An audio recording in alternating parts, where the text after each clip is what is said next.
영혼의 성 제3장 거둠의 기도란 무엇인가? 위에서 말한 기도에 앞서 주님은 흔히 이 기도를 먼저 주심. 거둠 기도의 효과 및 주님께서 맛을 내리신다고 한 그 기도의 효과에 대해 말함. 이 기도의 효과는 여러 가지지만 몇 가지만 추려서 이야기하겠습니다.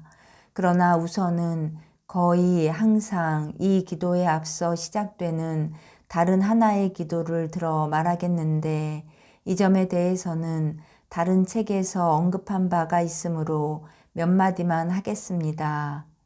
마음을 거두는 일, 이것 하나만도 나는 초자연적인 것으로 봅니다. 이것은 구태여 어두운 데 있거나 눈을 감는 데 있는 것이 아니고 그 밖에 그 무엇이 있는 것도 아닙니다만 자기도 모르는 사이에 눈이 감겨지고 고요가 그리워지는 것입니다. 그리하여 인간은 별로 공들일 것 없이 위에서 말한 그 기도를 위한 궁전을 지어 나가는 것 같이 보입니다.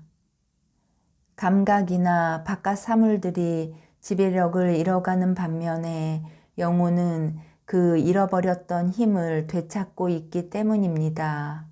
어떤 이들 말로는 그 경우 영혼이 자기 안으로 들어간다 하거나 혹은 자기 위로 올라간다고도 합니다만, 이런 말을 가지고는 나는 아무것도 설명할 수 없습니다. 유감스럽게도 나는 내 나름대로 말을 해야 여러분이 알아들을 것 같습니다. 어쩌면 내가 하는 말이 내게만 이해될는지 모르겠습니다만, 그럼 이제 생각해 봅시다. 이미 내가 일러둔 바와 같이 이 궁성 안에 살고 있는 것들, 다시 말해서 감각이나 능력들이 이 성을 떠나서 몇 날이고 몇 해고 행복을 등진 다른 족속과 함께 살고 있다가 떠난 지 오래된 후에 비로소 자기의 불행을 깨닫고 다시금 그 성을 가까이 하게 됩니다. 그렇다고 해서 그 성 안으로 들어갈 주제도 못 됩니다. 몹쓸 버릇에 찌들어 있기 때문입니다. 그렇다고 또 아주 반역자가 되는 것도 아니기 때문에 성 밖을 맴돌기만 합니다. 그때 궁 안에 계시는 임금님이 그들의 착한 뜻을 보시고는 어여삐 여기시는 마음을 누를 길 없어 당신께로 그들이 돌아오기를 간절히 바라시게 됩니다. 그리하여 마치 어지신 목자처럼 부드럽기 짝이 없는 휘파람을 부시는 것입니다. 그들은 들릴락 말락한 그 휘파람 소리를 듣고 집으로 돌아오라, 이제 더 가엾이 헤매지 마라 하는 목소리를 알아차리게 됩니다. 이 목자의 휘파람 소리는 묘한 힘을 가지고 있어서 그들은 지금까지 빠져있던 바깥 사물을 깨끗이 버리고 마침내 성 안으로 들어오게 되는 것입니다. 나는 문득 지금처럼 설명을 잘해본 적이 없다는 생각이 듭니다. 사실 하느님을 자기 안에서 찾기 위해서는 저 은혜가 가장 효과적인 것입니다. 피조물 안에서보다도 우리 자신 안에서 하느님을 발견하는 것이 보다 더 낫고 큰 우리의 소득인 것입니다. 성 아우구스티노께서 말씀하셨듯이 성인은 여기저기서 하느님을 찾던 끝에 드디어 자신 안에서 발견하셨습니다. 하지만 여러분은 오성의 힘을 빌려 하느님이 내 안에 계시다는 생각을 하거나 혹은 상상력으로서 하느님이 내 안에 계시다는 상상을 한 데서 이루어지는 것으로 알아서는 안 됩니다. 물론 이것도 좋을 뿐만 아니라 우리 안에 하느님이 계신다는 사실에 근거한 만큼 훌륭한 묵상의 방법이기도 합니다만, 여기서 내가 말하는 것은 그런 것이 아닙니다. 그런 것쯤이야 먼저 주님의 은혜가 있어야 함은 물론이지만 누구든지 다 할 수 있는 일입니다. 그러나 내가 지금 말하는 이것은 아주 다른 것입니다. 그뿐 아니라 어떤 때는 사람이 미처 하느님을 생각하기도 전에 저 감각과 능력들은 벌써 성 안에 들어와 있는 수가 있습니다. 어디서 어떻게 저 목자님의 휘파람 소리를 듣게 되었는지 그것은 모릅니다. 분명 귀로 들은 것은 아닙니다. 귀에 들리지 않는 소리이기에 말입니다. 하지만 틀림없이 느껴지는 것은 마음속 깊이 스며드는 잔잔한 고요입니다. 이것은 경험한 사람만이 아는 것, 나는 더 뭐라고 설명할 길이 없습니다. 나는 이것이 흡사, 고슴도치나 거북이 제 몸을 제 안으로 움츠릴 때와 같다고 어디선가 읽은 기억이 있습니다만 그렇게 표현하신 분은 이런 깨달음을 얻으셨을 것입니다. 그러나 이 동물들은 그러고 싶을 때에 움츠러들지만은 여기서는 우리가 하고 싶다고 되는 것이 아니고 하느님이 이 은혜를 주실 때에만 가능한 것입니다. 나더러 말하라면 하느님이 이 은혜를 내리시는 사람들이란 이 세상 모든 것을 버린 그 사람들이라 하고 싶습니다. 버린다는 말은 실제로 빈털터리가 된다는 뜻이 아닙니다. 신분이 이를 허락지 않고 또 그럴 수도 없습니다. 마음으로 버린다는 뜻이니 하느님께서 그런 사람들을 특별히 부르시어 내적 생활에 정신을 쓰도록 해주시는 것이며 한편 우리가 당신의 뜻을 거역하지 않는다면 주님은 이 은혜뿐 아니라 보다 더 높은 데로 불러주실 것입니다. 이런 은혜를 자신 안에서 느끼는 사람이면 주님께 뜨거운 감사를 드려야 할 것입니다. 이런 은혜를 깨서는 아는 것이 잘하는 일일 뿐더러 이런 은혜를 깨쳐서 아는 것이 잘하는 일일 뿐더러 감사할 줄을 알면 더욱 큰 은혜를 받을 채비를 하는 셈이 될 것입니다. 그 채비란 하느님의 소리를 들을 수 있는 마음가짐으로써 어느 책에서 말하듯이 머리로 무엇을 생각하려고 애쓰지 말고 주님께서 자기 영혼 안에서 무엇을 하고 계시는지 그것에만 정신을 집중해야 할 것입니다. 그러나 주님께서 영혼을 황홀경에 이끄시지 않는 경우에도 저 생각하는 힘이 멎을 수 있다고 한다면 나는 그 가능성을 알아들을 수 없습니다. 그것은 차라리 영혼의 이롭기보다 해로울 따름이 아니겠습니까? 이 문제를 가지고 영적인 어른들 사이에 여러 가지 의견이 있었으나 나는 겸손이 모자라서 이런 말을 하게 되지만 그런 의견을 따를 만한 이유를 한 번도 발견하지 못하였습니다. 어떤 분은 내가 성인으로 받드는 알칸다라의 성 베드로의 어느 책을 가지고 인용하였습니다. 나는 그 성인이 이 길에 도통하신 줄을 알기 때문에 그분이라면 무조건 따르리라 했습니다. 그 책을 읽어본 결과 표현은 다를망정 내용은 내 생각과 같았습니다. 곧 사랑이 눈을 떴을 때 생각하는 힘은 그친다는 그 말씀을 보아도 뚜렷한 것이었습니다. 내 생각이 틀렸는지 모르겠습니다만 다음에 몇 가지 이유를 들어보겠습니다. 첫째, 이런 상태에 있는 영혼이라면 생각을 적게 하고 애를 덜 쓸수록 하는 일이 많다는 것입니다. 우리가 해야 할 일은 마치 아쉬운 가난뱅이처럼 위대하고 부유하신 임금님 앞에서 비는 일로서 일단 빌고는 눈을 내리뜬 채 겸손되이 기다리는 것입니다. 우리가 비는 바를 어떠어떠한 길로 들어주시는지 몰라도 들어주시는 것만은 분명하다면 그때 우리는 잠자코 있는 것이 좋은 것입니다. 당신 곁에 있기를 우리에게 허락해 주신 이상 구태여 오성을 가지고 생각하려 들지 않는 것이 결코 나쁠 것은 없습니다. 가능하다면 말입니다. 그러나 임금님이 우리를 보시는지 말씀을 듣고 계신지 도무지 모를 때면 바보처럼 그대로 있을 일이 아닙니다. 이것은 오성을 침묵시키려는 사람들이 흔히 당하는 일로서 영혼은 전보다 훨씬 더 메마른 상태에 빠지게 되고 더구나 상상력은 아무것도 생각지 않으려고 억지를 쓰기 때문에 혼란을 일으키게 마련입니다. 주님께서 원하시는 바는 그런 것이 아닙니다. 우리의 아쉬운 것을 당신께 여쭙고 우리가 당신 앞에 있다는 것을 생각하기를 바라십니다.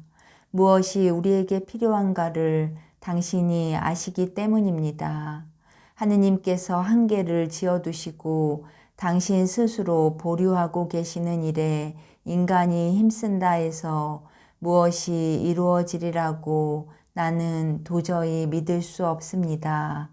다른 일 같으면 가령 고행을 한다거나 기도를 한다거나 하는 그런 따위는 하잘것없는 우리 힘일망정 주님께서 우리를 도우시는 한편 우리의 자유에 맡기십니다. 둘째, 영혼 안에서 이루어지는 일들은 모두 다 맛스럽고 잔잔한 만큼 무슨 괴로운 일이 있다면 그것은 영혼을 이롭게 하기보다는 해치는 것입니다. 괴롭다는 말은 무엇이든 우리 힘으로 해보겠다는 억지로서 말하자면 호흡을 멈추는 괴로움 같은 것입니다. 이와는 달리 인간은 스스로를 하느님의 손에 맡기고 당신이 원하시는 대로 그냥 내맡겨서 제 힘으로 나아갈 수 있는 데는 일체 상관할 것 없이 다만 주님의 뜻에 통째로 바쳐야 할 것입니다. 셋째, 아무것도 생각 않으리라는 그 노력 자체가 도리어 생각을 일깨워서 더 많은 생각을 하게 만들지도 모릅니다. 넷째, 가장 중요하고 하느님을 기쁘게 해드리는 일은 우리가 당신 영광만을 생각하고 우리 자신이나 우리의 이익 그리고 스스로의 낙이나 취미를 깨끗이 잊어버리는 것입니다. 그렇다면 자기 일에만 급급하고 보다 더 큰 하느님의 영광에는 마음이 없고 그분이 누리시는 그 영광에도 뜻이 없을 뿐더러 아예 그럴 생각조차 없는 사람이 어떻게 자기를 잊었다 할 수 있겠습니까? 하느님이 인간 오성의 기능을 멈추게 하실 때는 어떤 다른 방법으로 그것을 부리시는 것입니다. 즉, 우리가 도달할 수 있는 그 이상의 인식에 하나의 빛을 내리시어 인식은 아득하게 됩니다. 그럴 때 인식은 어떻게 그리 되는지 모르면서 인간의 모든 노력을 다 기울여도 허탕을 칠 뿐인 얻으려야 얻을 수 없는 깨달음을 얻게 되는 것입니다. 하느님께서 우리에게 여러 가지 능력을 주신 것은 그것을 사용하라고 하신 것이고 그 사용하는 데 따라서 제각기 보람이 있는 것입니다. 그러기에 당신께서 색다르게 마련하실 때까지는 제 구실을 하도록 놓아둘 것이지 묶어둘 까닭이 없습니다. 이상 말한 것에서 나는 주님의 은혜로 이 공방에 들게 된 사람들이 해야 할 일을 제법 설명했다고 봅니다. 다시 말해서 억지를 쓰거나 수선을 피움이 없이 이성의 추리를 멈출 것. 그러나 이성 자체를 묶어놓거나 생각을 끊으라는 것이 아니고 도리어 생각은 인간 자신이 하느님 앞에 있다는 것과 그분이 누구시라는 것을 깨치는 것입니다. 깨달음을 스스로 느껴서 황홀경에 도달하면 매우 좋은 일이지만 그게 무엇인지 캐려 들어서는 안 됩니다. 인간의 마음에 내려진 은혜이기 때문입니다. 이 순간 마음은 사랑에 겨운 몇 마디 말 외에는 아무런 힘도 들이지 않은 채 마냥 즐겁게 버려두어야 할 것입니다. 여기서는 일부러 아무것도 생각 않으려고 구태여 힘을 쓰지 않더라도 비록 잠깐일 망정 이러기가 일수이기 때문입니다. 나는 다른 책에서 어찌하여 이런 기도에서는 즉 이 궁방의 첫머리에서 말한 기도로서 거기서 거둠의 기도를 먼저 말해야 할 것을 이 기도와 뒤섞어 놓았습니다. 왜냐하면 그것은 하느님을 맛보는 기도보다 훨씬 못하고 이것을 위한 준비에 불과하기 때문입니다. 거둠의 기도에서는 묵상이나 인식 활동을 그쳐서는 안 됩니다. 다만 물이 수도관을 거쳐서 오지 않고 직접 생수에서 받아질 때 인식이 뚝 그치고 깨치려 해도 깨치지 못하는지 그 이유를 말했습니다. 따라서 안절부절 못하는 바보처럼 허둥지둥하게 되는 것입니다. 이 경우 의지만은 하느님 안에 굳게 자리하고 있으면서도 소란스러운 오성에 몹시 시달리기는 하지만 그 소란을 대수롭게 여길 것은 없습니다. 그러지 않는 한 모처럼 누리게 된 많은 맛을 잃게 될 터이니 그것은 그것대로 내던져 두고 스스로는 사랑의 품 안에 맡겨야 합니다. 그러면 그때 할 일이란 자신은 그토록 큰 은혜를 받기에 부당한 몸임을 발견하는 것이고 오직 감사드리는 그 일뿐일 것입니다. 나는 거둠의 기도에 대해 말하느라고 우리 주 하느님이 이 기도에서 내리시는 그 결과로 영혼이 지니고 있는 그 보람을 놓쳐버렸습니다. 하지만 그것은 다름 아닌 영혼의 어떤 팽창 또는 확장임에 틀림없습니다. 이를테면 솟는 생수가 흐를 데가 없다가 물바지가 넓으면 넓을수록 그만치 수량도 더 많은 것과 같다 할 것입니다. 이 기도에 있어서 하느님이 영혼 안에서 하시는 일이 그와 비슷하고 다른 묘한 일들을 그 안에서 많이 하시어 당신이 내리시는 은혜를 모두 받을 수 있게 그 영혼을 준비시켜 주시는 것입니다. 이 마음이 넓어지는 것과 그 맛은 그전처럼 하느님을 섬기는 데 있어 속박을 느끼지 않고 도리어 거침없는 자유를 누리는 것으로 알아볼 수 있습니다. 마찬가지로 이 경우 지옥의 무서움에도 그다지 마음이 조이지 않습니다. 하느님을 거스른다는 것이야 그전보다 더 무서운 느낌이 들지만은 여기서는 노예적 공포심은 가셔지고 하느님을 누릴 그때를 기다리며 든든한 마음을 가지게 되는 것입니다. 정 같으면 건강을 해칠까봐 꺼려지던 고행도 이제는 하느님 안에서라면 무엇이든 다 할 수 있다 생각하고 지금까지 가져보지 못한 용기를 내어 지독한 고행이라도 할 마음이 생기게 됩니다. 정 같으면 무섭기만 하던 고생도 이제는 대단치 않게 되어버립니다. 믿음이 한껏 싱싱해져서 당신을 위한 고생이라면 하느님께서 은혜를 주시어 끈질기게 견디리라는 것을 알기 때문입니다. 그뿐이 아닙니다. 때로는 그런 고생을 애타게 바라기까지 합니다. 하느님을 위해서 무엇이고 해보리라는 의지가 굳세어진 까닭입니다.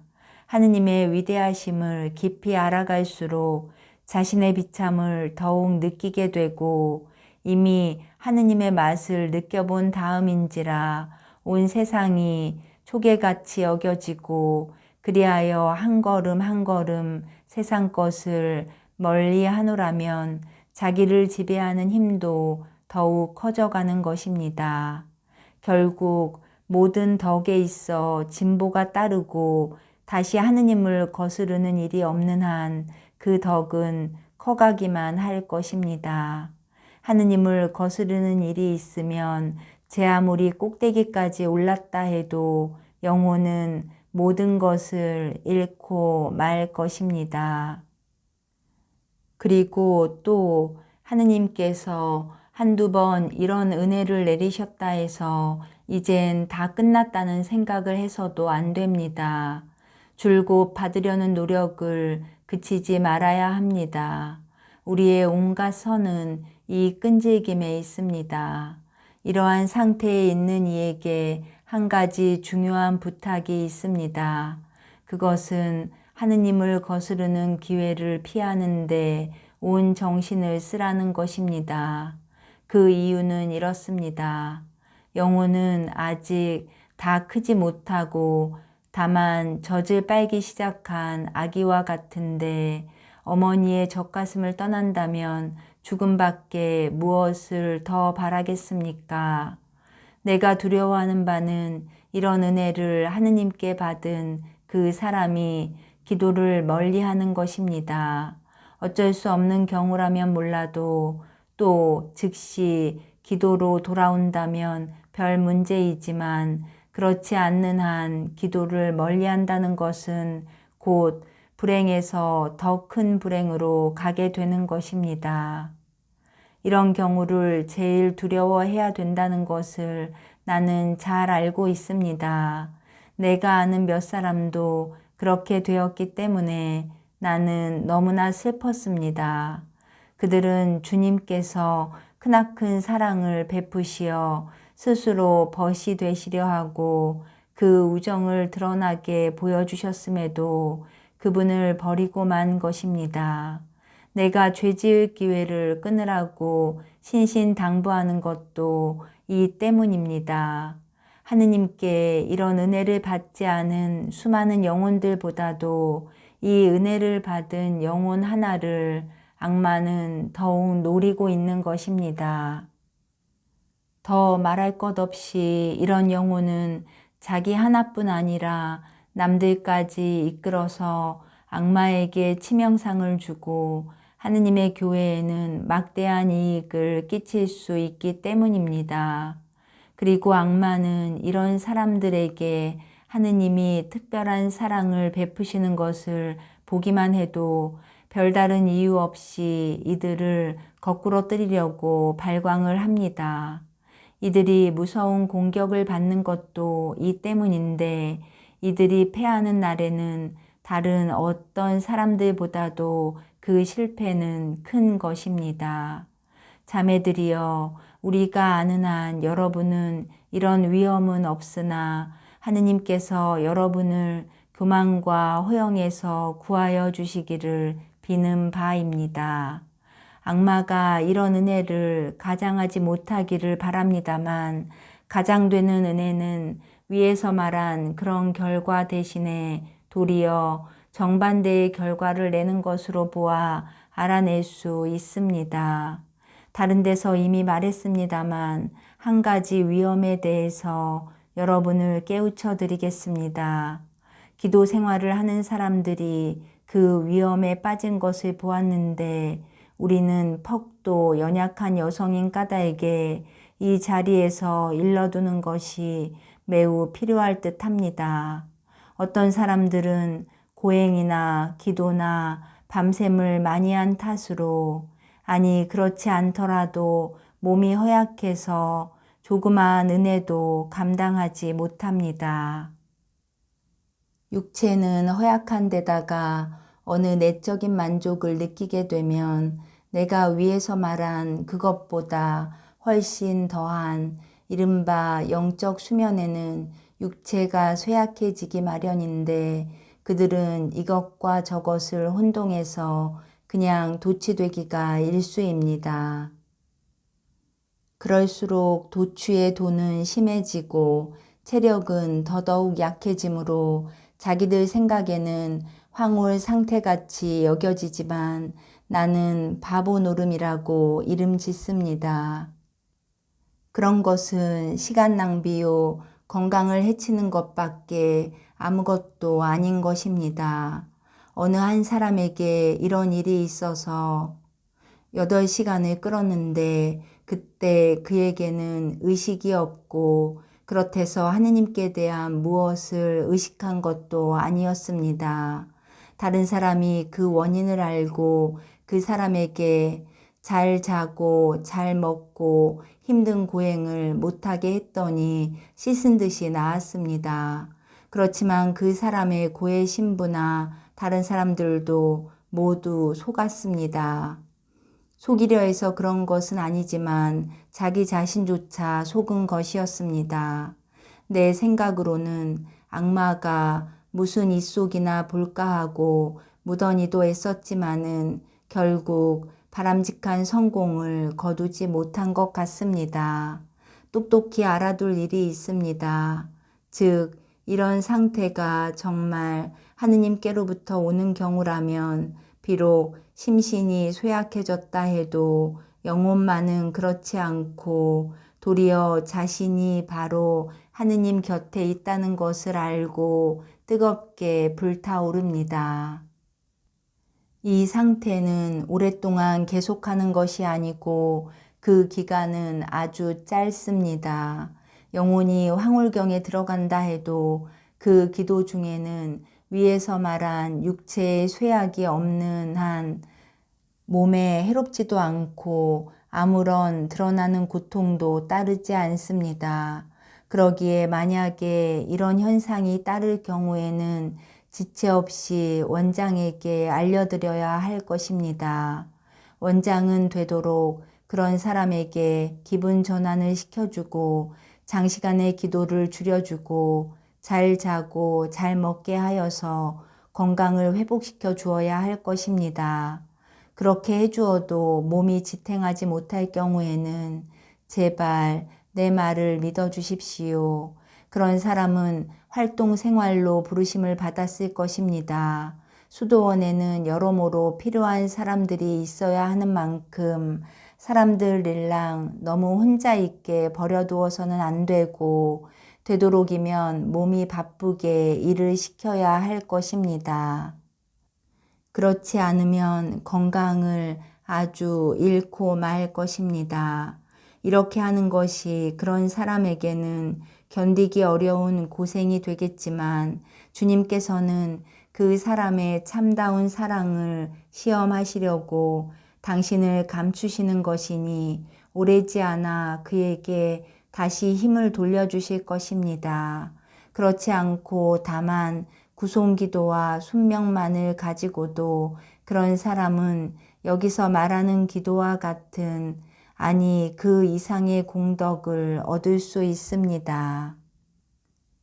그런가 하면 또 어떤 사람들은 머리나 상상력이 너무 약해서 자기가 생각하는 것이면 곧 보이는 것으로 착각하기도 합니다. 나도 그런 사람들을 알고 있는데 그것은 매우 위험한 일입니다. 이에 대해서는 다음에 말할 자리가 있으므로 여기서는 더 이야기하지 않겠습니다. 내가 왜 이 궁방에 대해서 이토록 긴 말을 했는가 하면 대부분의 영혼이 여기에 들어온다고 믿기 때문입니다. 그뿐만 아니라 여기는 자연과 초자연이 자리를 같이 하는 만큼 악마가 가장 큰 해를 끼칠 수 있기 때문이기도 합니다. 그러나 앞으로 말해 나갈 궁방들에서는 하느님께서 그럴 틈을 악마에게 주시지 않습니다. 주님께서는 길이길이 찬미 받으소서. 아멘.